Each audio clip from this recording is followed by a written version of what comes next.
Also said that US Secretary of State John Kerry believes that neo-Nazi group, the Right Sector, is on the verge of becoming a real political movement in Ukraine. The group has recently been condemned by Brussels, with the timing of the criticism causing some confusion, as RT's Polly Boyka reports.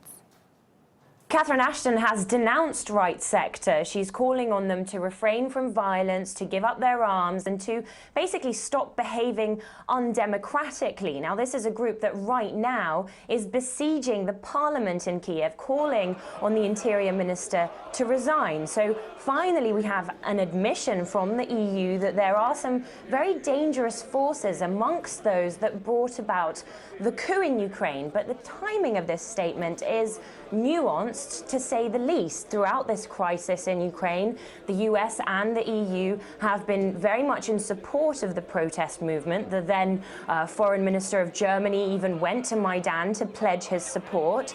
That's despite the fact that Russia has repeatedly called on its Western partners to reassess the situation, to take a look at who it is they're supporting. But Right Sector now has become a major violent force in Ukraine. The arms that Catherine Ashton was talking about are allegedly stolen by Right Sector from weapons depots during the unrest. They're linked to violence against anti-Maidan activists, to deaths in eastern Ukraine.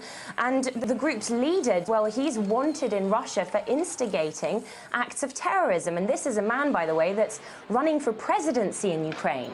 So it's only now that the violent part of this coup is over that we get this admission from the EU's foreign policy chief that things may not be as rosy as they initially would have you believe.